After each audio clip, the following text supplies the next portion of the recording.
Bonjour à tous et à toutes, j'espère que vous allez bien et aujourd'hui je vous retrouve pour vous parler de la différence entre coupable et victime et vous verrez que la différence elle est très fine.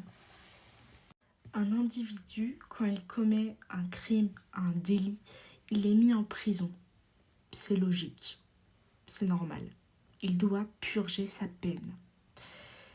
Et en fait, on enferme le corps de l'individu, on enferme le corps du coupable pour ne pas qu'il récidive, pour ne pas qu'il mette une nouvelle fois la vie d'autrui en danger. Et d'autre part, on punit l'âme de cet individu, on châtie l'âme du coupable. Il doit réfléchir au mal qu'il a commis, en quoi cette action est mauvaise, et pourquoi il ne doit pas la reproduire. Le but d'un prisonnier, c'est qu'après avoir purgé sa peine en prison, il puisse être réinséré dans la société. Ça dépend de la gravité du délit, du crime. Voilà. Maintenant, je voudrais m'attarder sur le destin des victimes. Les victimes, elles créent leur propre prison. Elles se cloîtrent chez elles. Elles s'enferment elles-mêmes, de peur de subir une nouvelle fois ce qu'elles ont vécu. Donc en fait, les victimes, elles vivent constamment dans la crainte. La crainte que le traumatisme se reproduit dehors, en dehors de chez elles. Donc c'est pour ça que les victimes se cloîtrent chez elles, ne sortent pas de chez elles, par crainte de revivre la situation qu'elles ont vécue. Donc on a l'analogie entre l'enfermement du corps du coupable et l'enfermement du corps de la victime. Maintenant, on va parler de l'analogie concernant l'âme. Les victimes ressassent leur traumatisme.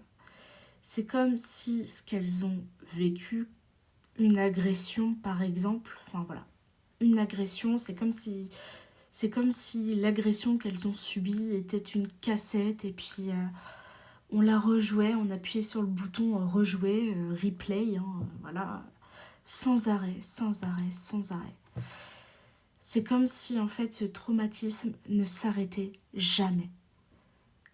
C'est comme s'il n'allait jamais s'arrêter. C'est comme si les victimes vivaient constamment leur traumatisme, en fait. C'est à la fois du présent, du passé, du futur. Ça s'est passé, dans leur esprit, ça se produit, ça se reproduit encore, et dans le futur, ça se reproduira. En tout cas, c'est ce que les victimes imaginent. Donc pour les victimes, ce sont des souvenirs douloureux qui remontent à la surface encore et toujours. Après, allez savoir ce que les coupables pensent de leur action. Peut-être qu'ils en étaient fiers, qu'ils en sont fiers. En tout cas, la prison va leur permettre de gommer cette fierté liée à cette action. Au contraire, les coupables doivent avoir honte du mal qu'elles ont fait, du mal qu'ils ont commis, en fait, à leurs victimes. Voilà. Mais les victimes, elles, dans ce... Comment dire ? Voilà, les victimes dans ce schéma répétitif, elles se demandent qu'est-ce que j'ai fait pour avoir subi ça ? Qu'est-ce que j'ai fait ? Qu'est-ce que j'ai dit pour avoir subi cette agression ?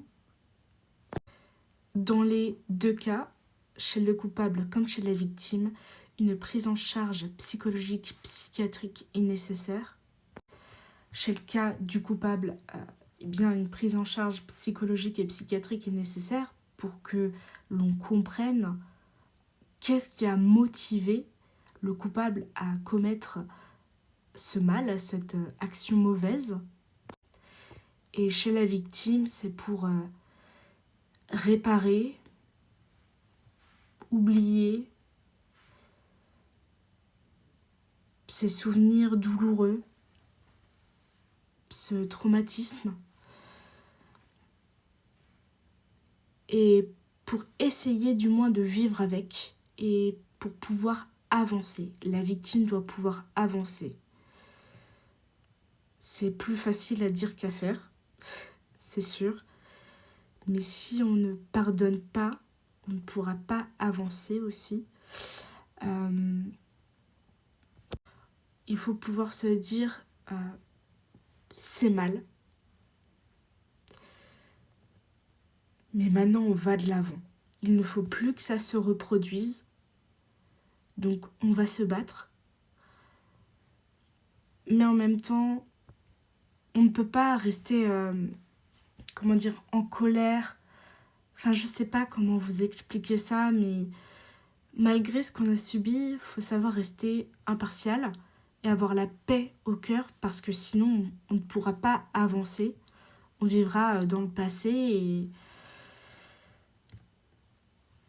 et c'est triste en fait. C'est un fardeau. Et il faut se libérer de ce fardeau en allant consulter une psy. Voilà, voilou.